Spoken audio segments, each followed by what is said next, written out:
But being a DJ, is it more about, nowadays, is it more about the music or more about the business for you? Oh, well, you know what? It's definitely all about the music. But that being said, the higher up you go, the more popular you get. You kind of have to, kind of embrace the business side of it a little bit. Especially right now because the industry is changing, so you kind of have to be aware. I think back in the day, the business was very, there was a certain formula, but nowadays it's not really a formula and everybody's trying to find a new formula. So you kind of have to be involved a little bit with the business side of it, and that's why events like Amsterdam Dance Event are kind of important because I'm all about the music, but at the same time I get to talk to people and get some new ideas for different things to try. Like right now here at Amsterdam Dance Event, I'm setting up tours, my next album, what's still left to do on my last artist album, Do You Dream?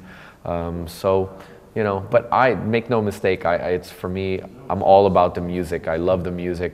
I would rather be in the studio or in the clubs than in business meetings. But every now and then, Amsterdam Dance Event and Winter Music Conference, you just kind of say, okay, I'll set up some meetings and do my thing. Was it difficult for you to embrace that part of the whole scene as well?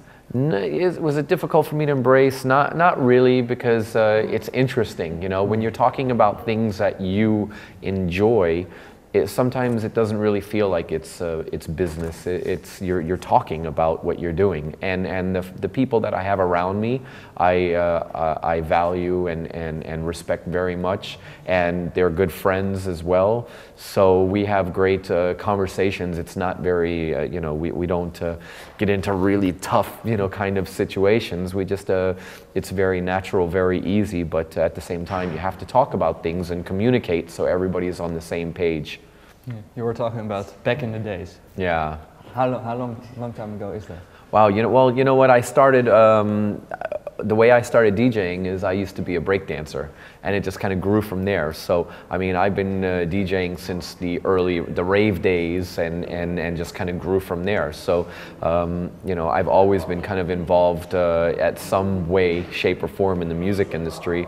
As a matter of fact, my father used to be a DJ, so it's just kind of like who I am. When you say way back, when I say way back in the day, it could go to as early as when I was born, because music has been part of my life and is my life since the very beginning. What kind of DJ was your father? Oh wow, he used to play I guess like old R&B, like Wilson Pickett and stuff like that. Back in those days, I guess. Before beat matching really came about, but it's kind of cool to be a second generation DJ. You know what I mean? It's really kind of cool. Yeah. Because in what way did he inspire you, do you think? Well, you know what? The story is I didn't really know my father growing up because him and my mother separated. So I really found my own way.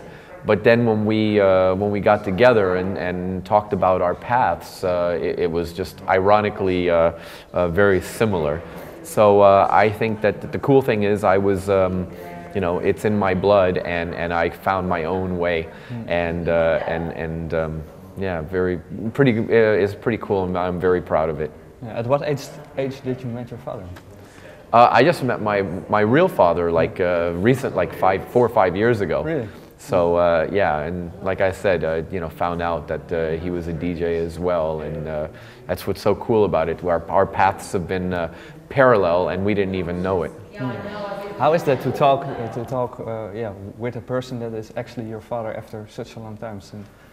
Oh yeah, that was it was heavy, because I didn't know much about him. Him and my mother split up when I was 1. And that's when I moved to the U.S. Shortly thereafter, and so I really never knew too much about him.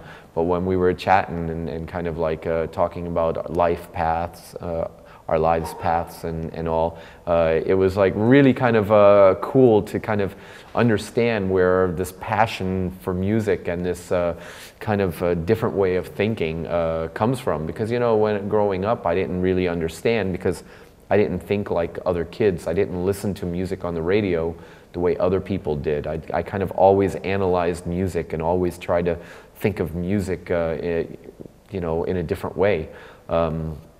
So to kind of find out where that came from, it was like really kind of inspiring. The pieces fell into place. Yeah, exactly. You know, I always say you don't really understand why things are happening when they're happening, but then when you look back in the past, the puzzle all fits together. And I think that's kind of what happened in my personal life. You know, as I was growing up, I didn't really understand things. I didn't know who I was. I was very confused, and it was very dark for me. You know, I had a very dark childhood growing up. Now I look back at it, and it all really kind of makes sense. You know, all the pieces of the puzzle fit.